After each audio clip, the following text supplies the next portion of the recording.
El 23 de febrero de 1947, un hombre de 45 años descendió del tren en la estación de Chamartín, Madrid, con una maleta de cuero marrón y una carpeta de documentos eclesiásticos. José María Albareda había recibido instrucciones precisas: viajar a París en representación del Consejo Superior de Investigaciones Científicas para establecer contactos académicos. Pero en su equipaje llevaba también una carta de presentación firmada por José María Escrivá de Balaguer, fundador del Opus Dei, dirigida a un reducido grupo de estudiantes españoles en la capital francesa. La misión oficial era científica. La misión paralela, de naturaleza espiritual, permanecería invisible durante meses. Nadie en el Ministerio de Educación español sabía que aquel viaje iniciaba un proceso de implantación internacional que, en 13 años, situaría al Opus Dei en 3 continentes, sin una sola campaña publicitaria, sin declaraciones de prensa, sin conflictos visibles con jerarquías locales. El método era sencillo. Profesionales católicos viajaban por motivos laborales o académicos legítimos y, una vez establecidos, buscaban personas dispuestas a recibir formación espiritual según el espíritu de la institución. No había carteles, ni mítines, ni manifiestos, solo conversaciones privadas, direcciones espirituales individuales y la creación gradual de centros de formación que, desde fuera, parecían residencias universitarias o clubes profesionales ordinarios. Si este método de crecimiento silencioso te resulta intrigante, considera suscribirte para explorar con nosotros los mecanismos concretos de expansión institucional. Activar la campana te permitirá no perderte análisis futuros sobre estos procesos históricos. La pregunta central de este episodio es precisa: ¿cómo logró una institución española, fundada en 1928 y prácticamente desconocida fuera de la península ibérica hasta 1946, establecerse en Francia, Italia, Inglaterra, Irlanda, México, Estados Unidos, Chile, Argentina, Colombia, Venezuela, Alemania, Suiza, Austria y Japón antes de 1960, sin generar debates públicos, sin enfrentamientos documentados con obispos locales y sin atraer la atención de medios de comunicación? La hipótesis de este documental es que el Opus Dei desarrolló un modelo de expansión basado en 3 pilares: la movilidad profesional de sus miembros como vehículo de implantación, la discreción como norma operativa institucional y la adaptación a estructuras eclesiásticas locales sin reclamar privilegios visibles. Este modelo no fue resultado de una planificación teórica previa, sino de limitaciones prácticas. En 1947, el Opus Dei carecía de reconocimiento pontificio como institución de derecho universal. No disponía de recursos económicos significativos para campañas internacionales y operaba en un contexto español de posguerra donde la movilidad estaba severamente restringida. Las primeras expansiones fueron, en gran medida, improvisadas dentro de un marco de principios espirituales definidos. Para comprender el significado histórico de esta expansión, es necesario contextualizarla. En 1947, el panorama de las instituciones católicas internacionales estaba dominado por órdenes religiosas con siglos de existencia: jesuitas, dominicos, franciscanos, benedictinos. Estas congregaciones disponían de infraestructuras globales, redes diplomáticas consolidadas, colegios y universidades en múltiples países. El Opus Dei, por el contrario, era una institución reciente, sin hábito religioso, sin votos solemnes públicos, compuesta principalmente por laicos que ejercían profesiones seculares. Su estatuto canónico era ambiguo. Técnicamente, funcionaba como una pía unión desde 1941, una figura jurídica menor que no otorgaba autoridad para operar libremente fuera de las diócesis donde tuviera permiso episcopal explícito. Escrivá había solicitado a la Santa Sede, desde 1944, un estatuto jurídico que reconociera la naturaleza secular de la institución y permitiera su expansión universal sin depender de autorizaciones diocesanas caso por caso. Pero en 1947, esa aprobación no había llegado. La expansión internacional, por tanto, se realizó en una zona gris canónica. Cada implantación requería negociación discreta con el obispo local, sin poder invocar un mandato pontificio explícito. La primera implantación fuera de España fue Portugal, en 1945, técnicamente anterior al recorte temporal de este episodio, pero relevante como precedente metodológico. Un grupo reducido de miembros españoles se trasladó a Lisboa y Oporto, estableciendo contactos con universitarios portugueses. La implantación fue discreta, sin anuncios públicos, y se consolidó mediante la apertura de residencias universitarias que ofrecían alojamiento, biblioteca y formación cultural. Este modelo se replicaría sistemáticamente en los años siguientes. La segunda implantación fue Italia, específicamente Roma, en 1946. Escrivá se trasladó personalmente a la Ciudad Eterna en junio de ese año, estableciendo la sede central de la institución en la Viale Bruno Buozzi. La decisión de trasladar el centro de operaciones de Madrid a Roma respondía a una estrategia canónica clara. Estar físicamente cerca de la curia romana facilitaba las gestiones para obtener el reconocimiento pontificio definitivo. Pero también iniciaba un patrón.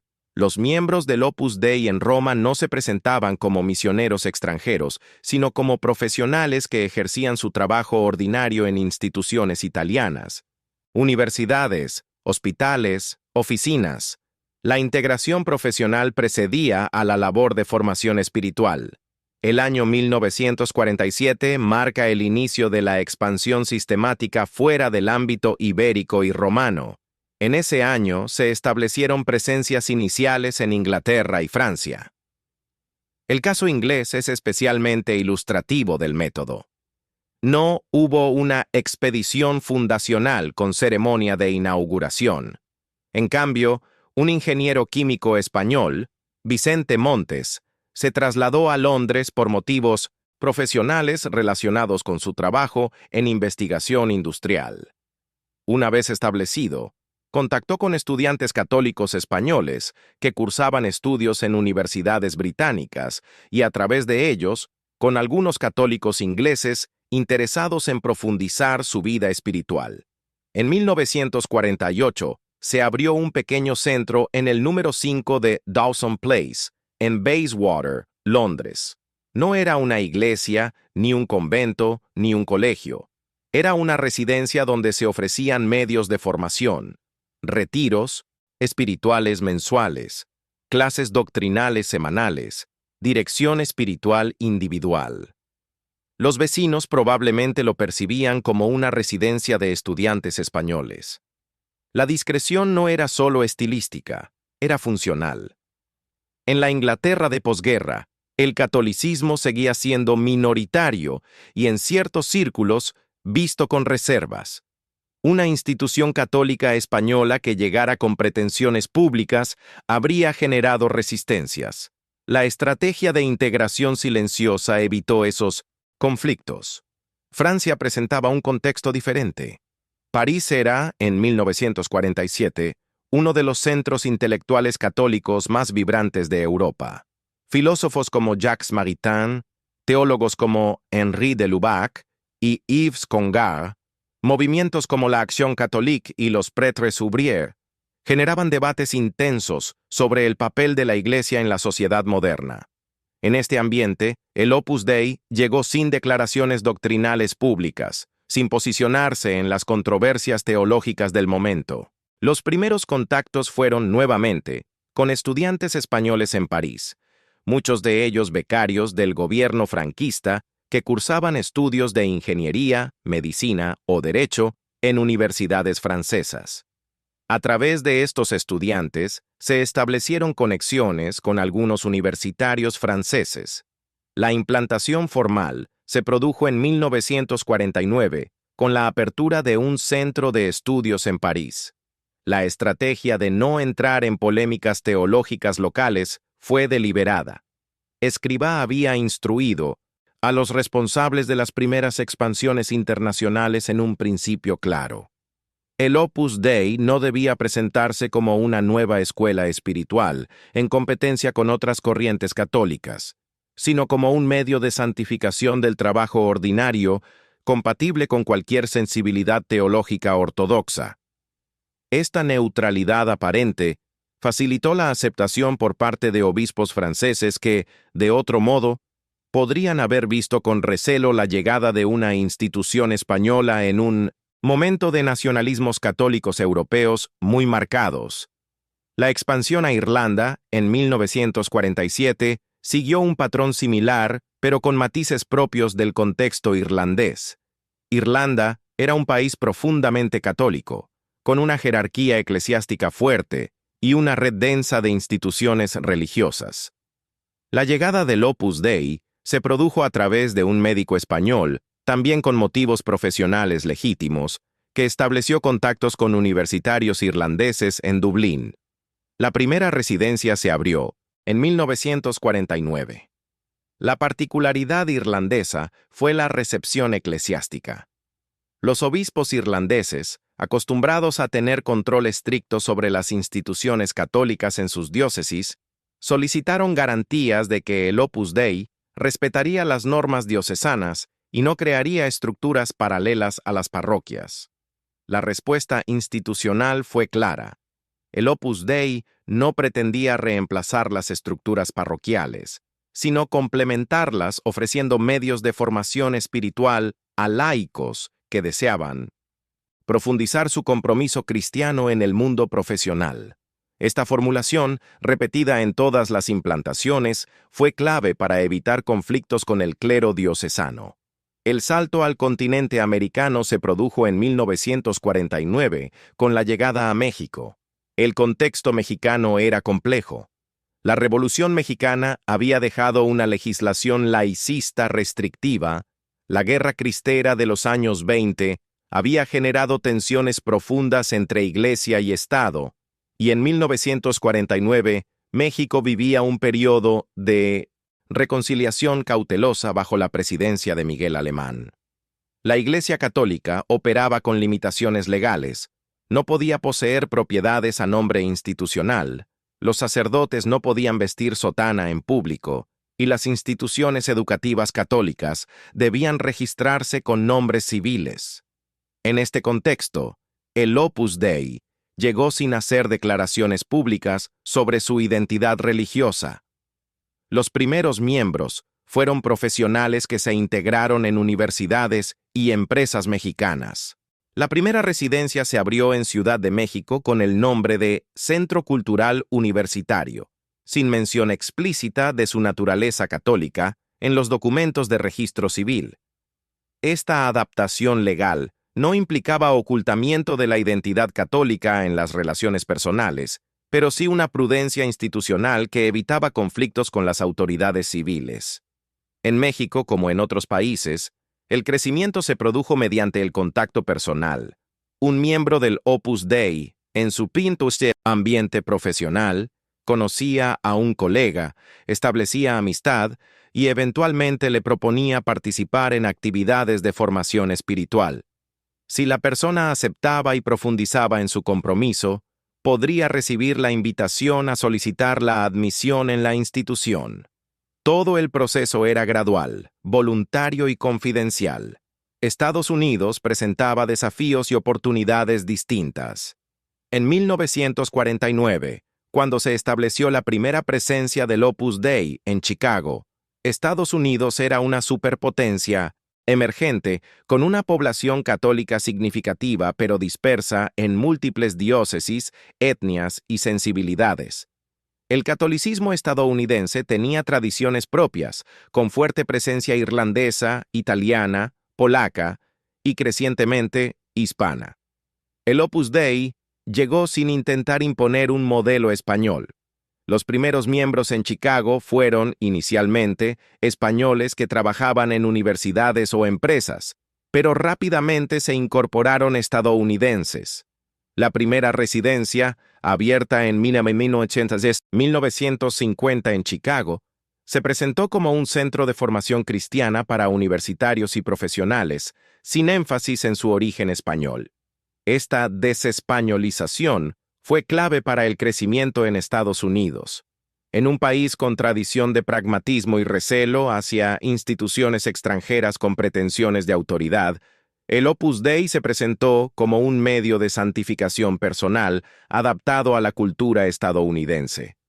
No hubo conflictos públicos con la jerarquía católica estadounidense. En 1900, parte porque los obispos locales vieron al Opus Dei como una institución ortodoxa que promovía la piedad y la formación doctrinal, sin agenda política visible. Chile y Argentina se convirtieron en focos de expansión sudamericana en 1950. Chile recibió la primera implantación a través de un arquitecto español que se trasladó a Santiago por motivos profesionales. En Argentina, la llegada se produjo también en 1950, con Buenos Aires como centro inicial. Ambos países tenían contextos católicos, fuertes pero con características propias. Chile tenía una jerarquía eclesiástica tradicionalmente conservadora, pero con sectores progresistas emergentes que experimentaban con nuevas formas de apostolado social. Argentina, por su parte, vivía el peronismo, con un gobierno que mantenía relaciones complejas con la Iglesia, inicialmente colaborativas, pero con tensiones crecientes.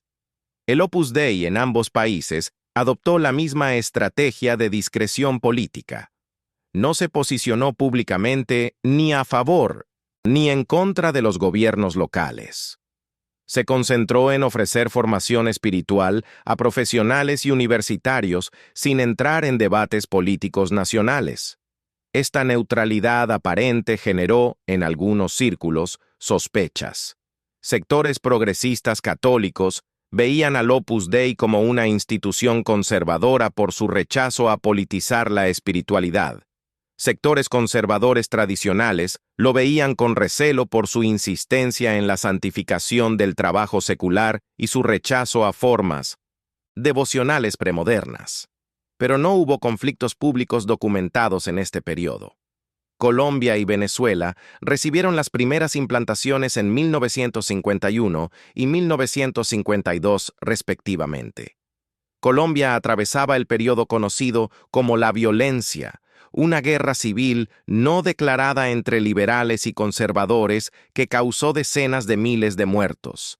En este contexto de polarización extrema, el Opus Dei llegó sin tomar partido. Los primeros miembros trabajaban en universidades y hospitales, ofrecían formación espiritual en centros discretos y evitaban cualquier asociación pública con bandos políticos. Esta neutralidad era, en sí misma, una declaración implícita. La espiritualidad cristiana no debía subordinarse a lealtades partidarias. Venezuela, por su parte, vivía la dictadura de Marcos Pérez Jiménez, un régimen autoritario que mantenía relaciones pragmáticas con la Iglesia. El Opus Dei en Venezuela siguió el patrón colombiano: discreción política, enfoque en la formación espiritual, individual, adaptación a las estructuras diocesanas locales. La expansión a Alemania, Suiza y Austria entre 1952 y 1954 representó un desafío cultural y teológico particular. Alemania, dividida tras la Segunda Guerra Mundial, tenía un catolicismo marcado por la experiencia del nazismo y la reconstrucción. La teología alemana era académicamente sofisticada, con tradiciones que se remontaban a la escolástica medieval, pero también con corrientes modernas influidas por el existencialismo y la fenomenología. El Opus Dei llegó a Múnich en 1952. La estrategia fue, nuevamente, evitar presentarse como una escuela teológica en competencia con universidades católicas alemanas. Se ofreció como un medio de espiritualidad práctica para laicos. Suiza, con su pluralidad lingüística y religiosa, recibió la primera implantación en Zúrich en 1954. Austria, católica por tradición pero secularizada en sus élites urbanas tras décadas de socialismo y el trauma del nazismo, vio la llegada del Opus Dei a Viena también en 1954. En los tres países, la estrategia fue idéntica: integración profesional de los miembros, discreción institucional, apertura de centros de formación sin publicidad externa. El caso japonés, iniciado en 1958, representa quizá el ejemplo más extremo de adaptación cultural. Japón era un país no cristiano, con menos del 1% de población católica, estructuras sociales profundamente diferentes a las occidentales, y un catolicismo que databa de las misiones jesuitas del siglo XVI, pero había sido severamente reprimido durante siglos. El Opus Dei llegó a Tokio en 1958 a través de miembros españoles que trabajaban en instituciones académicas y empresariales. La estrategia de implantación no fue intentar una conversión masiva, sino ofrecer formación espiritual a los pocos católicos japoneses existentes y, secundariamente, presentar el cristianismo a no cristianos interesados en la filosofía occidental. La discreción aquí no era solo institucional, sino culturalmente necesaria. En una sociedad donde la armonía social y el respeto a las tradiciones son valores centrales, una presencia católica agresivamente proselitista habría sido contraproducente. El Opus Dei en Japón creció lentamente, con incorporaciones individuales tras largos periodos de formación doctrinal. Durante todo este periodo de expansión, un elemento clave fue la formación de los responsables locales. Escrivá estableció un patrón. Cada nueva implantación debía tener, desde el inicio, al menos un sacerdote del Opus Dei que pudiera ofrecer sacramentos y dirección espiritual continua. Esto implicaba formar sacerdotes en Roma y enviarlos a los nuevos países. La Sociedad Sacerdotal de la Santa Cruz, rama clerical del Opus Dei, aprobada en 1943, proporcionó estos sacerdotes. Pero no eran misioneros en el sentido tradicional. No vestían hábito distintivo, no vivían en comunidades separadas del mundo, sino que residían en los mismos centros que los miembros laicos y ejercían, cuando era posible, alguna profesión secular además de su ministerio sacerdotal. Esta configuración clerical discreta evitó la percepción de que el Opus Dei era otra orden religiosa más, y reforzó su identidad como institución secular. El método de reclutamiento, aunque nunca formalizado en manuales públicos durante este periodo, seguía patrones consistentes. No había campañas de membresía abiertas, ni formularios de inscripción en sitios públicos, ni publicidad en periódicos. La incorporación era resultado de un proceso gradual. Un miembro del Opus Dei conocía a alguien en su ambiente profesional o académico. Desarrollaba amistad. Invitaba a esa persona a actividades culturales o espirituales en un centro. Evaluaba su interés y disposición. Y eventualmente, si la persona mostraba compromiso sostenido, le proponía solicitar la admisión. El proceso de admisión incluía un periodo de formación doctrinal, durante el cual la persona aprendía los compromisos específicos que implicaba pertenecer al Opus Dei, vida de oración diaria, dirección espiritual semanal, formación doctrinal continua, apostolado personal, contribución económica según posibilidades. Solo después de este periodo, que podía durar meses o años, la persona podía solicitar formalmente la admisión. Esta selectividad implícita garantizaba que quienes se incorporaban lo hacían con conocimiento claro de lo que implicaba. También generaba, inevitablemente, acusaciones de elitismo.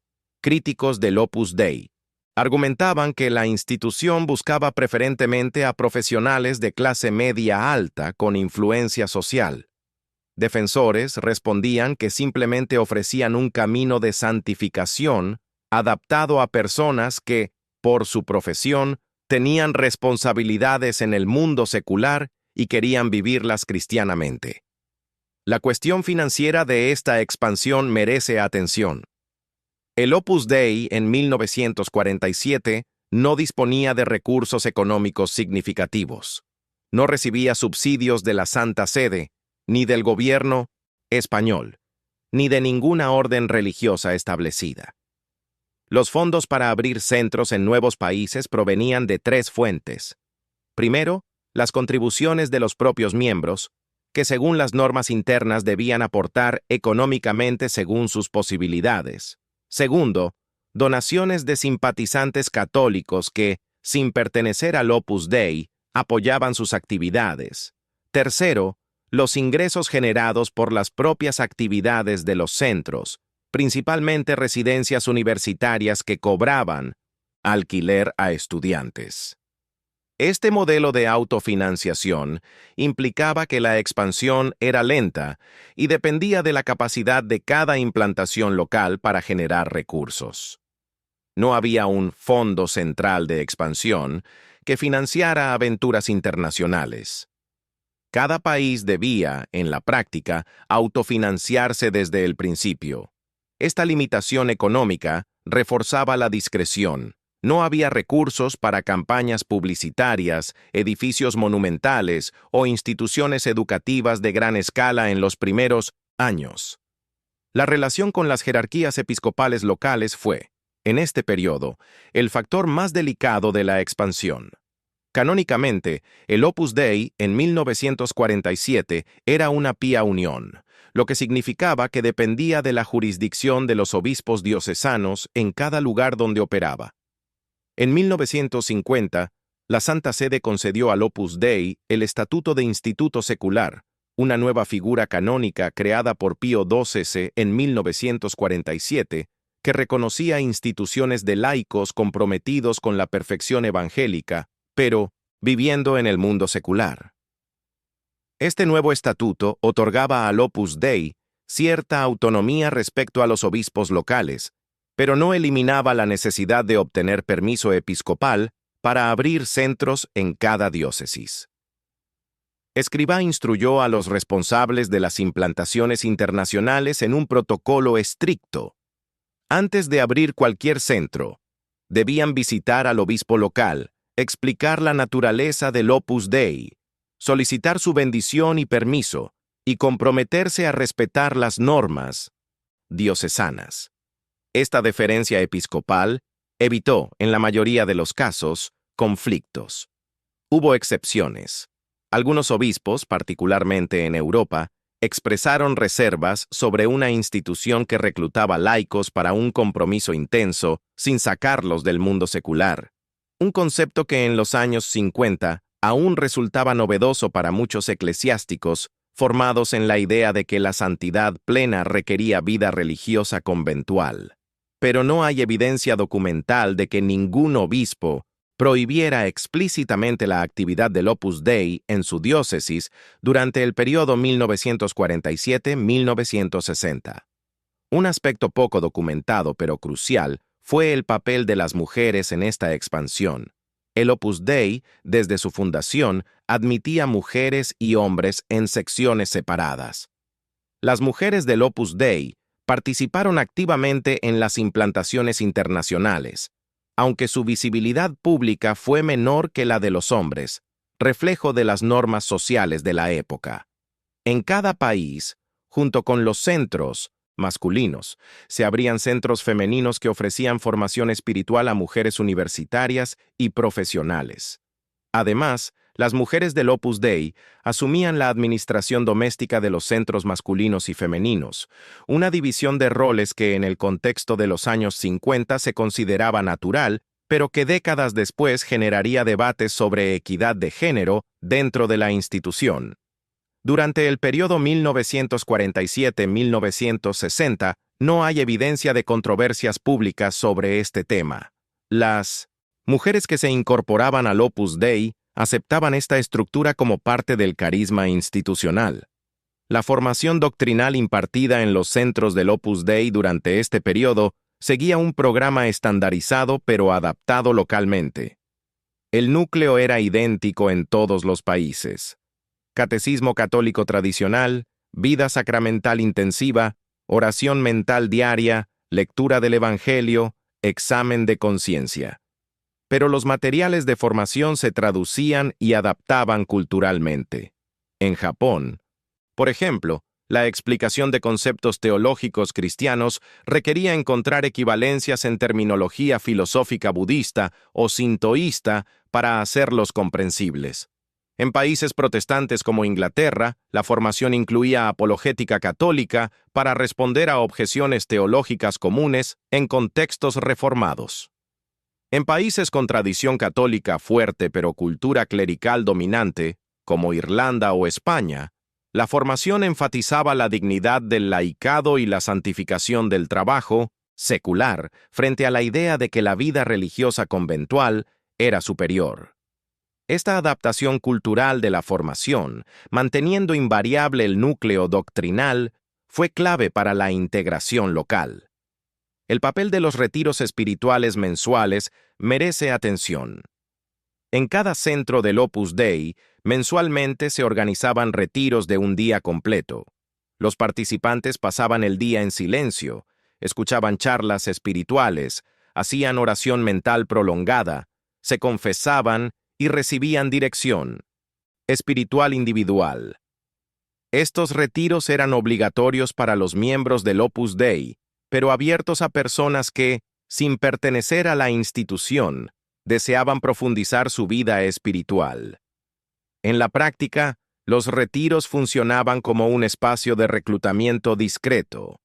Personas que asistían regularmente a retiros durante meses o años, eventualmente podían ser invitadas a considerar la incorporación al Opus Dei. Pero también servían para mantener la cohesión interna.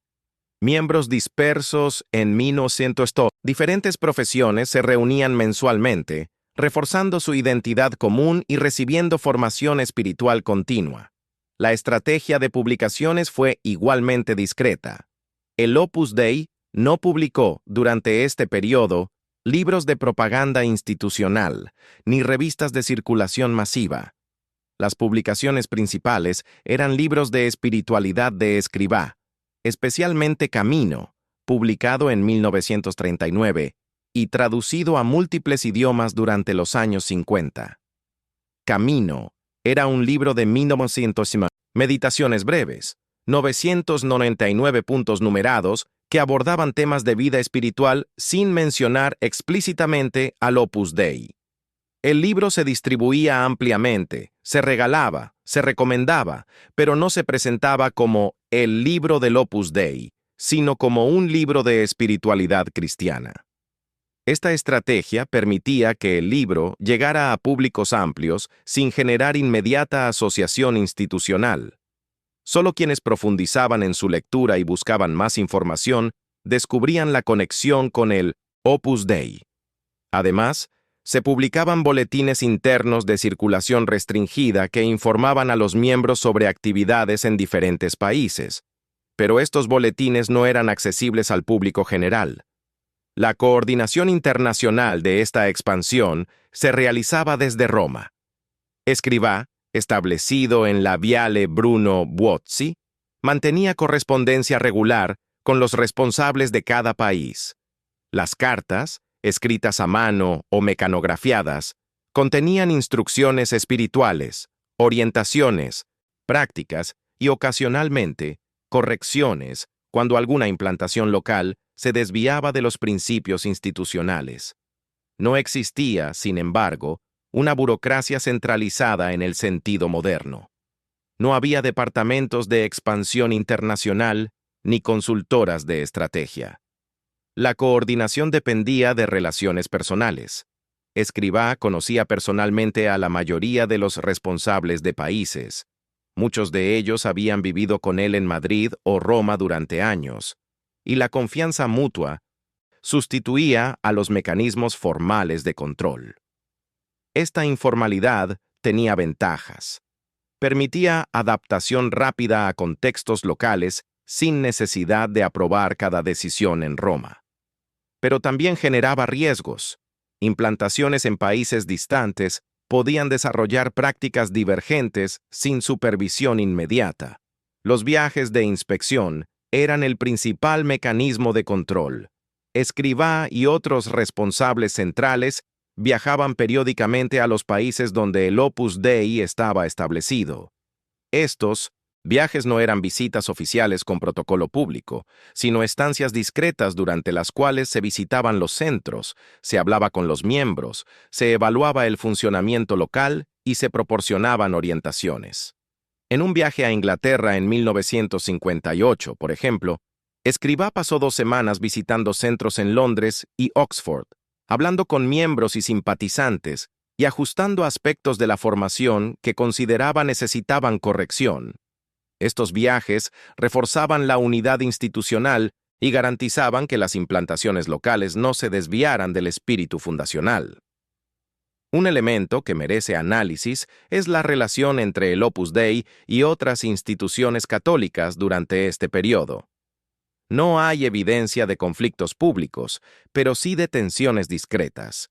Algunos jesuitas, por ejemplo, vieron con recelo el crecimiento del Opus Dei, percibiéndolo como competencia en el apostolado universitario, tradicionalmente dominio jesuita. En algunas universidades católicas dirigidas por jesuitas, hubo resistencias a permitir que el Opus Dei estableciera capellanías o centros de formación para estudiantes. Estas tensiones no llegaron a enfrentamientos abiertos, en parte porque el Opus Dei evitaba competir directamente con instituciones jesuitas, prefiriendo abrir sus propios centros independientes. Con otras órdenes religiosas, la relación fue generalmente cordial. Dominicos, franciscanos y benedictinos no percibían al Opus Dei como competencia directa, ya que sus ámbitos de acción eran diferentes. La Acción Catholique, movimiento laical de apostolado social promovido por la jerarquía francesa, tuvo relaciones complejas con el Opus Dei. Algunos obispos franceses veían al Opus Dei como una alternativa al modelo de Acción Catholique, basado en estructuras parroquiales, mientras el Opus Dei ofrecía un modelo basado en iniciativa personal y compromiso individual.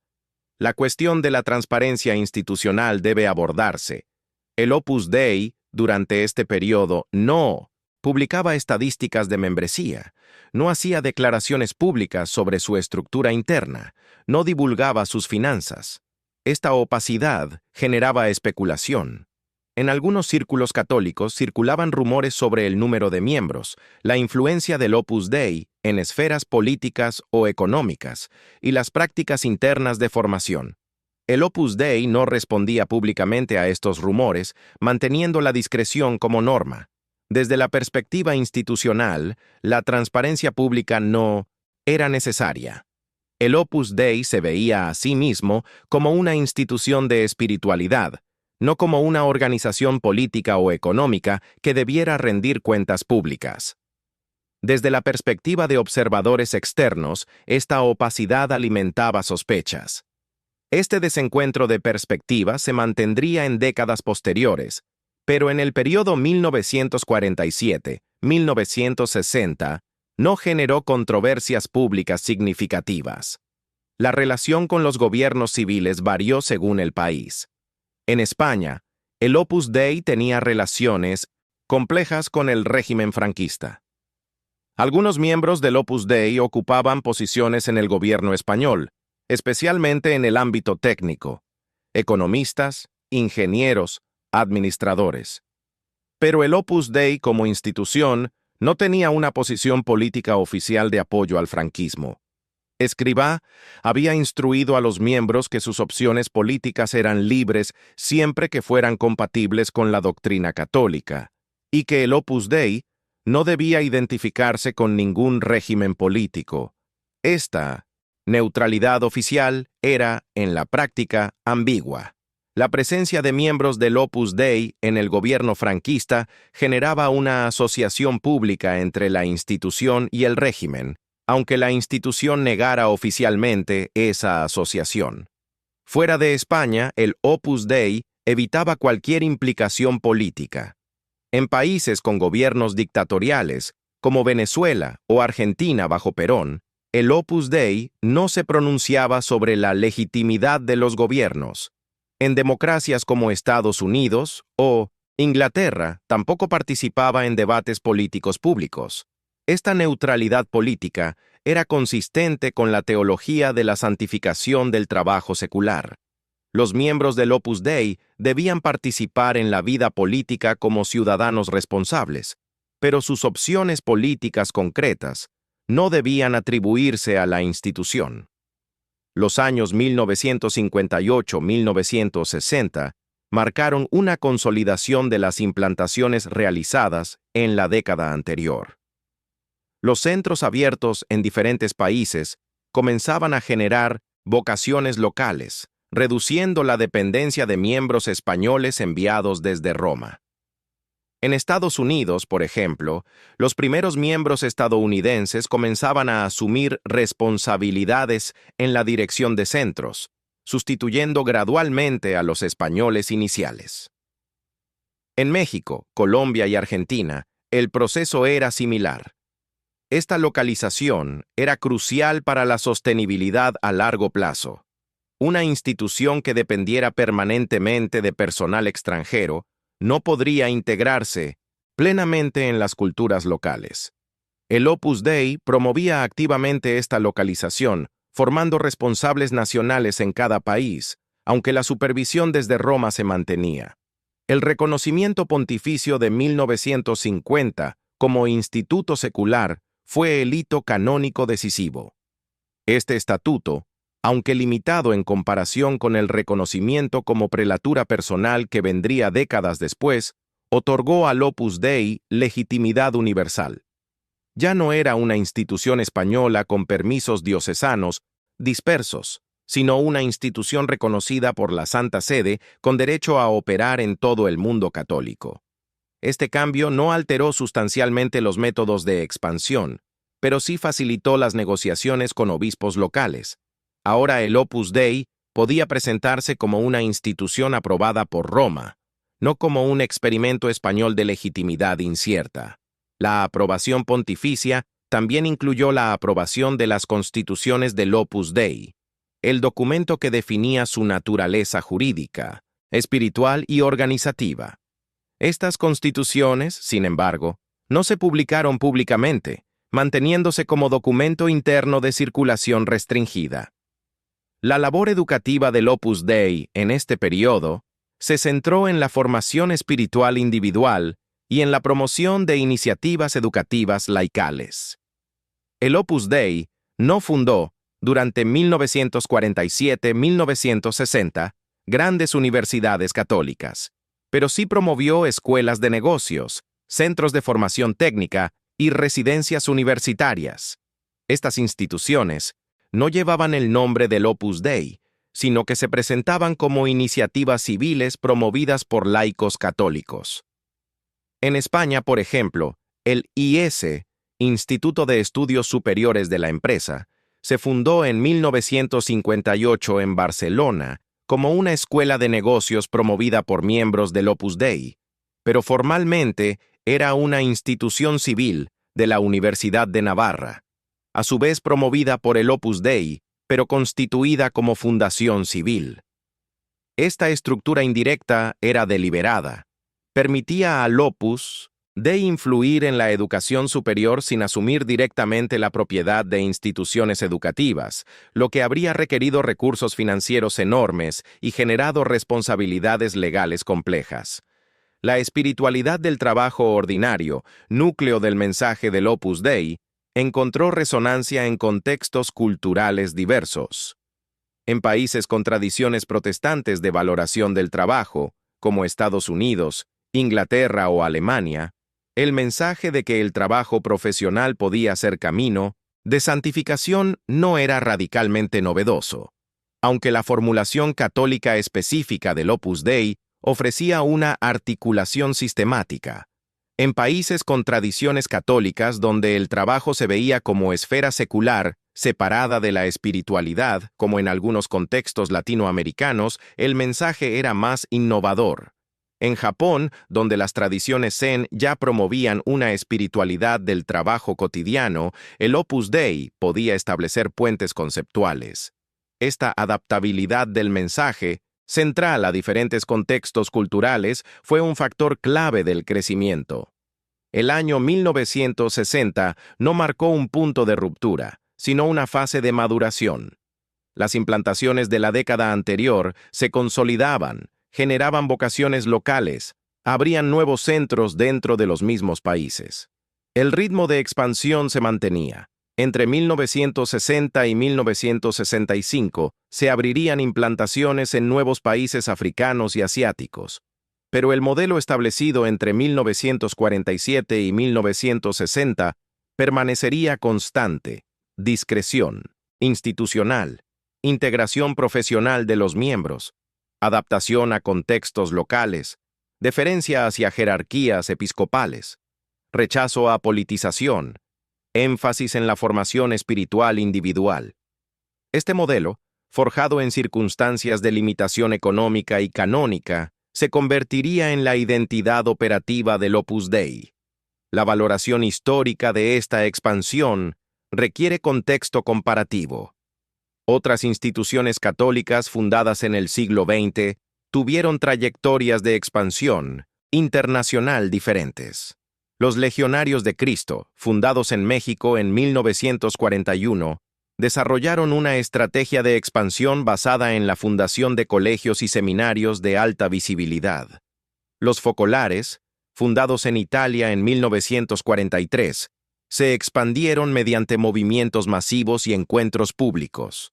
Los Neocatecumenales, iniciados en España en 1964, crecieron mediante comunidades parroquiales visibles.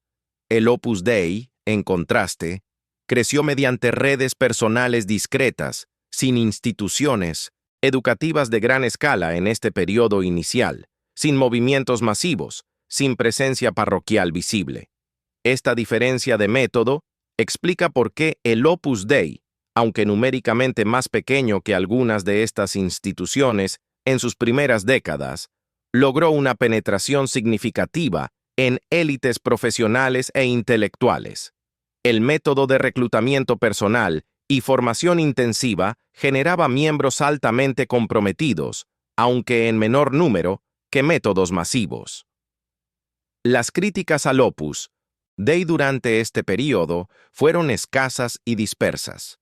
No había literatura anticlerical significativa dedicada específicamente al Opus Dei hasta finales de los años 60. Las reservas expresadas por algunos católicos se centraban en 3 puntos. Primero, la percepción de elitismo, reforzada por el hecho de que muchos miembros eran profesionales universitarios de clase media alta. Segundo, la opacidad institucional, por la falta de información pública sobre estructura interna y finanzas. Tercero, la intensidad del compromiso espiritual exigido a los miembros, que algunos consideraban excesivo para laicos que vivían en el mundo secular. Defensores del Opus Dei respondían que el elitismo percibido era simplemente resultado de ofrecer un camino de santificación adaptado a profesionales, que la opacidad era prudencia legítima para proteger la vida espiritual privada de los miembros, y que la intensidad del compromiso era voluntaria y comparable a la exigida en órdenes religiosas tradicionales.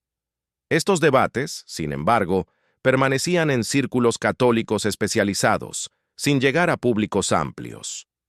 El impacto del Opus Dei en las iglesias locales durante este periodo es difícil de cuantificar. En términos numéricos, los miembros del Opus Dei representaban una fracción minúscula de los católicos en cualquier país. En 1960, el Opus Dei tenía aproximadamente 4.000 miembros en todo el mundo, en un catolicismo global de más de 500 millones de fieles. Pero el impacto no era solo numérico. El Opus Dei ofrecía un modelo de laicado comprometido que, aunque no era el único, ganaba visibilidad gradual. En diócesis donde obispos promovían el papel activo de los laicos, el Opus Dei podía ser visto como un aliado. En diócesis con clero conservador que desconfiaba del laicado autónomo, podía generar reservas. El impacto cultural fue probablemente mayor en España, donde la concentración de miembros del Opus Dei en posiciones profesionales influyentes generó una presencia desproporcionada a su número. La relación del Opus Dei con el Concilio Vaticano II convocado en 1959 por Juan XXIII. Es relevante, aunque el concilio no comenzó hasta 1962, fuera del recorte temporal de este episodio. Pero la convocatoria del concilio en 1959 generó expectativas y debates en el catolicismo global. El Opus Dei, en general, mantuvo una postura de reserva pública. Escrivá participó como consultor en comisiones preconciliares, pero no hizo declaraciones públicas sobre las reformas que el concilio debería promover.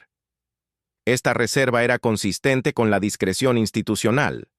Después del concilio, el Opus Dei se presentaría como una institución que ya vivía el espíritu conciliar de valoración del laicado antes de que el concilio lo formalizara.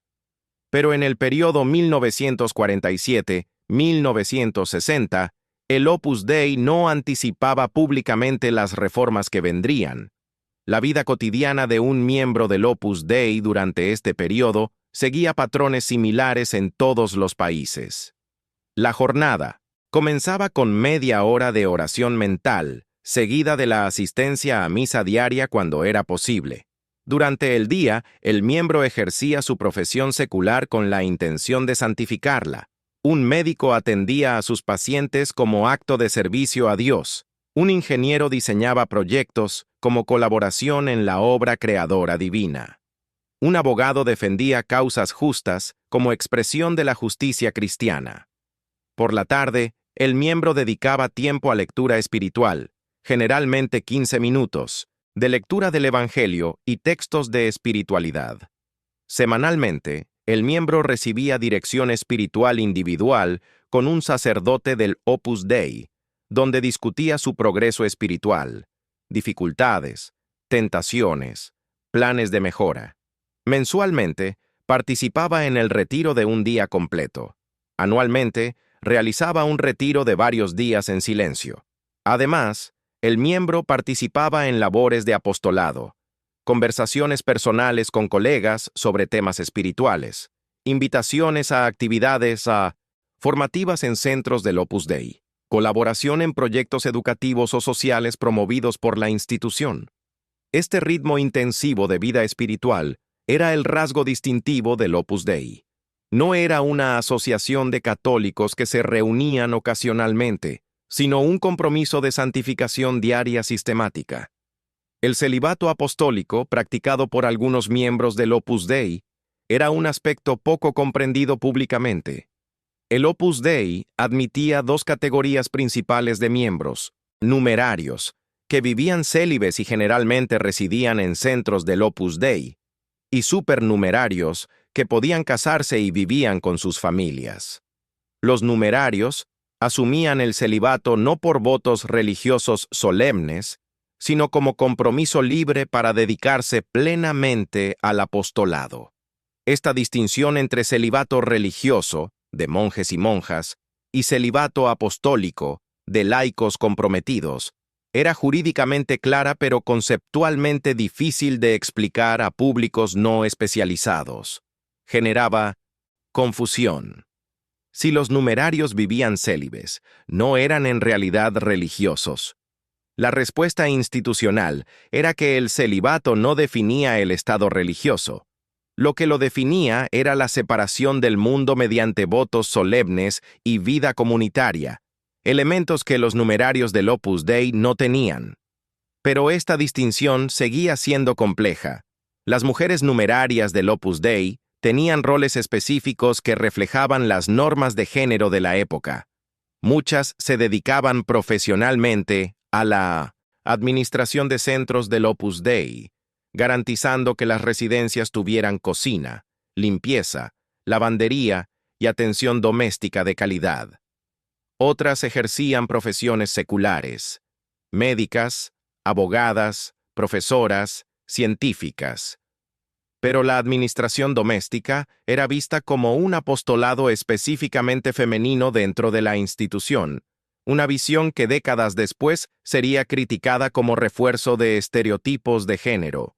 En el periodo 1947-1960, sin embargo, esta división de roles no generaba controversia interna significativa. Las mujeres que se incorporaban al Opus Dei aceptaban esta estructura como parte del carisma institucional, reforzada por la cultura católica de la época que valoraba la complementariedad de roles masculinos y femeninos. El papel de la confesión frecuente en la espiritualidad del Opus Dei merece mención. Los miembros eran animados a confesarse semanalmente, una frecuencia alta incluso para estándares católicos de la época. Esta práctica respondía a una teología de la perfección espiritual. La confesión frecuente, incluso de pecados veniales, ayudaba a crecer en sensibilidad moral y a mantener el alma en estado de gracia continua. Críticos posteriores argumentarían que la confesión frecuente podía generar escrupulosidad o dependencia psicológica del confesor. Defensores respondían que la confesión frecuente, bien entendida, era un instrumento de libertad espiritual, no de dependencia. En el periodo 1947-1960, no hay evidencia de que esta práctica generara controversias públicas. La mortificación corporal, práctica ascética tradicional en el catolicismo, formaba parte de la espiritualidad del Opus Dei. Los miembros utilizaban cilicio, cadena con picos pequeños que se llevaba en el muslo durante horas, y disciplina, cuerda de nudos para autoflagelación breve. Estas prácticas, comunes en órdenes religiosas tradicionales, eran novedosas para laicos que vivían en el mundo secular.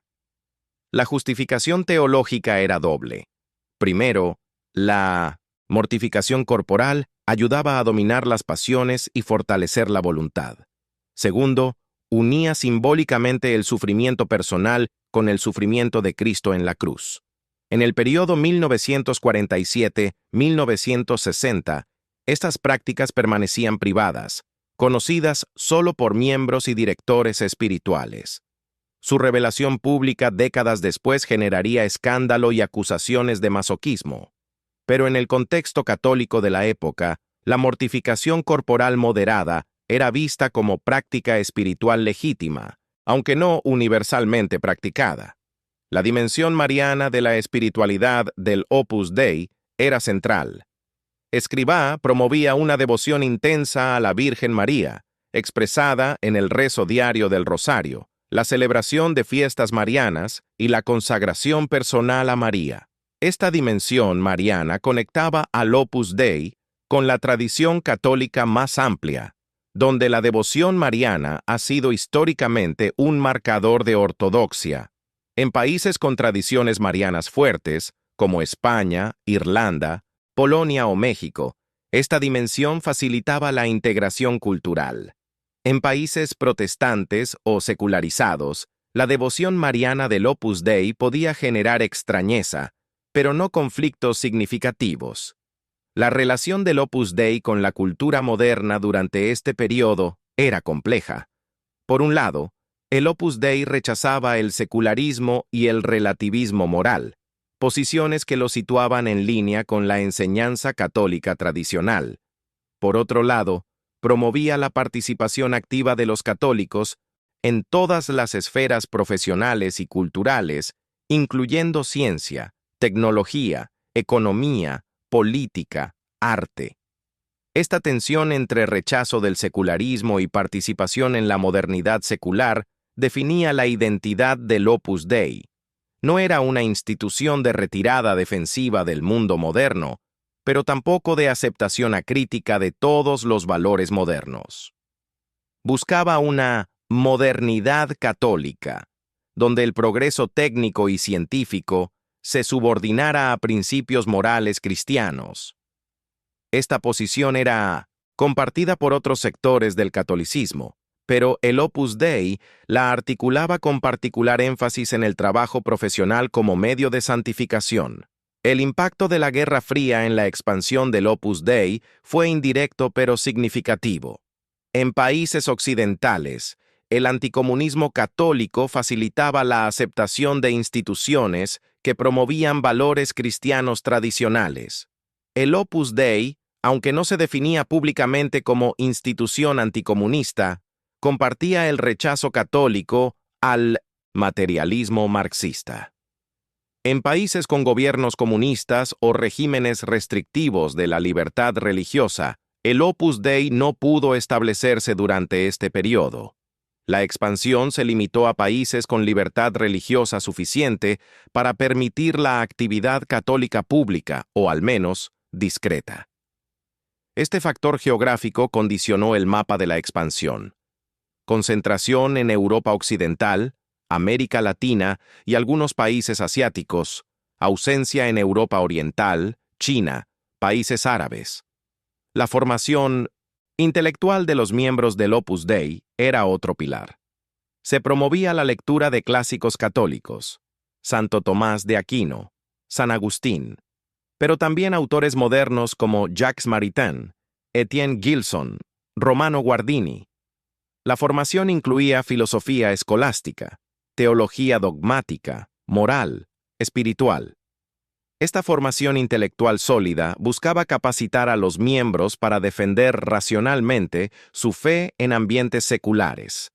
En universidades, los miembros del Opus Dei podían debatir con colegas agnósticos o ateos desde fundamentos filosóficos, no solo desde apelaciones emocionales. Esta capacidad apologética era valorada en contextos académicos donde el catolicismo enfrentaba desafíos intelectuales del positivismo, existencialismo, marxismo. El equilibrio entre unidad institucional y diversidad local fue un desafío constante. Escribá insistía en que el espíritu del Opus Dei debía ser idéntico en todos los países, pero reconocía que las expresiones culturales podían variar.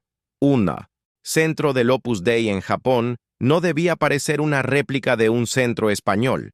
Debía integrarse en la estética y costumbres japonesas, pero los principios espirituales, santificación del trabajo, vida de oración, formación doctrinal, apostolado personal, debían ser idénticos. Esta tensión entre unidad y diversidad se gestionaba mediante las visitas de inspección desde Roma y la formación de responsables locales en Roma, donde asimilaban el espíritu institucional antes de regresar a sus países para aplicarlo con adaptaciones culturales. El año 1960 cerró una etapa fundacional. 13 años después del inicio de la expansión sistemática fuera de España, el Opus Dei estaba presente en 14 países, con aproximadamente 4.000 miembros, decenas de centros de formación y una identidad institucional consolidada. No había generado conflictos públicos significativos con jerarquías episcopales, ni controversias en medios de comunicación, ni movimientos de oposición organizada. Su crecimiento había sido lento, discreto, pero sostenido. La estrategia de expansión mediante redes personales, integración profesional y discreción institucional había funcionado.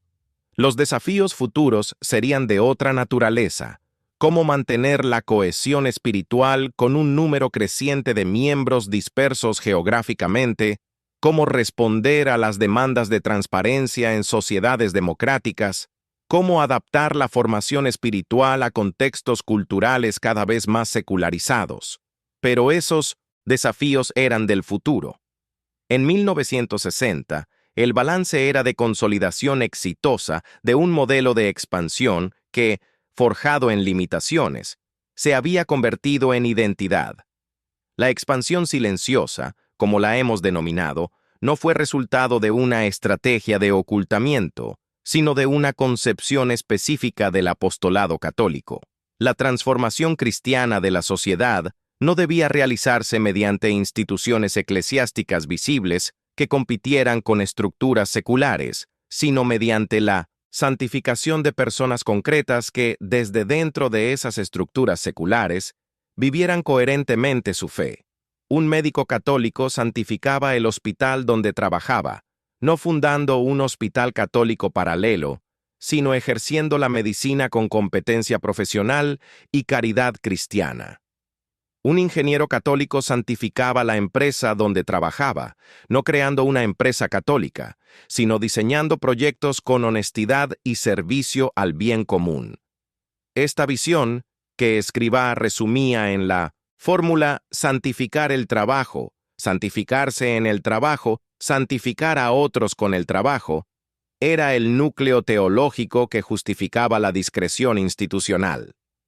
El Opus Dei no necesitaba visibilidad pública porque su misión no era ser institución visible, sino formar personas que transformaran el mundo desde dentro. Esta visión, sin embargo, generaba una paradoja. Una institución que rechazaba la visibilidad pública, pero crecía internacionalmente mediante redes organizadas, inevitablemente atraía atención. En la década siguiente, 1960-1970, esa atención aumentaría, generando las primeras controversias públicas significativas. Pero en el periodo que hemos analizado, 1947-1960, la expansión silenciosa logró su objetivo: establecer presencia internacional sin rupturas visibles, sin campañas públicas, sin conflictos documentados. Fue un periodo de siembra discreta cuyos frutos, para bien o para mal, se cosecharían en las décadas siguientes. Si deseas profundizar en estos procesos históricos complejos, te invito a que sigas explorando con nosotros. Dejar un comentario con tu reflexión sobre cómo las instituciones religiosas negocian la tensión entre crecimiento y discreción enriquecerá nuestra comprensión colectiva de estos fenómenos.